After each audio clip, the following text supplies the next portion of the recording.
Since the end of the Cold War, Russians have asked themselves how much their influence on their periphery is going to shrink. They've had a kind of stake in trying to maintain a sphere of influence in those regions. In the Russians' own perception of their own security, it was very important to have these other republics, buffering Russia, because Russia has been so many times invaded in history.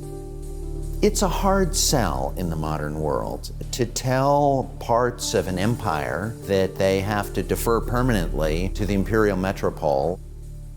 There is an unresolved issue among all the post-Soviet states as to what relations between Russia and its former imperial holdings will be. In Moscow, it was really easy to see the Ukraine crisis and the activism of American foreign policy makers and congressmen and some other activities as a pretty well-prepared and staged coup against the legitimate elected leader of Ukraine. They were seeing the activity of the opposition in Ukraine as undermining vital Russian interests, security ones. The naval base in Sevastopol, in Crimea, Russian access to the Black Sea at all, its foreign trade, and the strategic environment in the western flank of Russian border. I think Putin has had his eyes on Crimea for a long time. When he found the Ukrainian state discombobulated by the Maidan and the breakdown of governance, Yanukovych is fleeing to Russia. He saw a state that was unable to really react to foreign aggression, and so he seized the moment. So it's an open challenge where the United States want to challenge Russian, its position, its strategic position, in its most immediate region which borders Russia. And that was perceived as not like a threat, it's already a challenge which should be responded forcefully and deliberately to send the signal to everybody. I do think that there has to be some tactics or methods used to make clear to them that what they did in Ukraine is illegal. But I think it's very hard to get past the fact that they invaded and moved a piece of a country into their own country. The problem in the 1990s was the Russians had their own security concerns, and so did the Central Europeans. You had two clashing understandings of what a future Euro-Atlantic security architecture should look like. Now, we know what happened.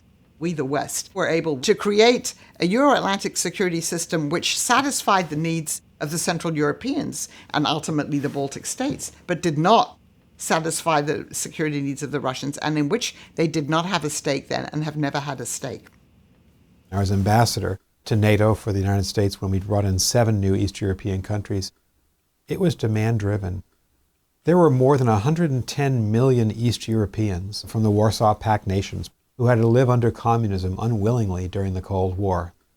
Poland and Hungary and the Czech Republic, Romania, Bulgaria, Estonia, Latvia, Lithuania, Slovenia, Slovakia.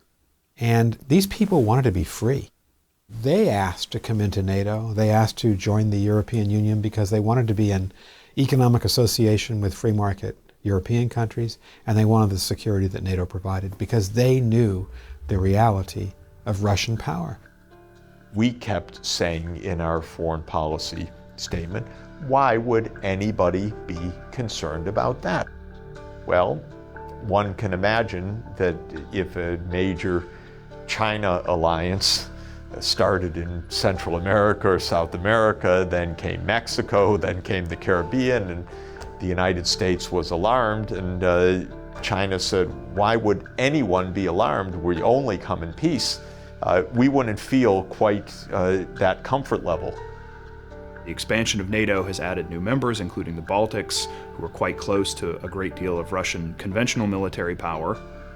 So there's a lot of worry that if the Russians chose to do in the Baltics what they did in Ukraine and Crimea, there's relatively little in place that NATO could do to stop them. From the Russian perspective, the Baltics, if full of NATO heavy armor and lots of military equipment, could be a dagger pointed at the heart of St. Petersburg.